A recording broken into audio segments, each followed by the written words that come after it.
এই ভিডিওটা মনোরঞ্জনের জন্য তৈরি, বাস্তবের সঙ্গে কোনো মিল নেই। অযথা কেউ সিরিয়াস মাইন্ডে না নিয়ে ভিডিওটির মজা নিন।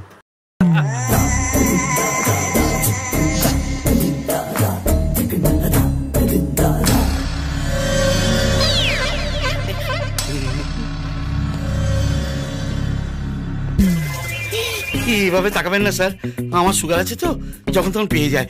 এখনই পেয়ে গেছে। কি নাম আপনার? আগে প্রভঞ্জন, আপনি আমায় প্রভু বলে ডাকতেন। উনি সবার প্রভু, আপনাকে প্রভু বলে ডাকবে? ধোপা গাধাকে প্রভু বলে ডাকে না গাধা ধোপাকে প্রভু বলে ডাকে? কি বললে? বুঝে না। কি করেন আপনি? আগে তাস খেলি। ফাজলামি হচ্ছে আমার সাথে? সিরিয়াসলি স্যার, পাশে তো এইটা আছে।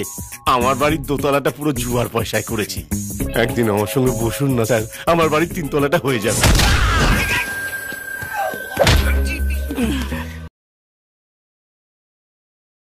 বলুন, আপনার ছেলে কোথায়? শুনেছি একজন বাবার মেয়েকে নিয়ে পালিয়েছে, তার বেশি আর কিছু জানি না স্যার। এখনো বলছি সত্যি কথা বলে দিন, আপনারা কিন্তু আমার নলের ডগায়। এভাবে ভয় দেখাবেন না স্যার, অলরেডি আমার নলের ডগায় চলে এসেছে। সত্যি বলছি, আমরা কেউ কিছু জানি না স্যার। এই যে বলছে, বলছিলাম ওই মন্ত্রীর বাড়িতে যাওয়ার আছে, ওনার নাতনির অন্নপ্রাশন। গাড়ি বের কর। আচ্ছা দাদা। যতক্ষণ না আপনার ছেলেকে আমি পাই, আপনারা দুজন এখানেই থাকবেন। সিনেমাটা খেলো, এই বাথরুমটা ওইদিকে। শুকিয়ে গেল তো, আর হবে না।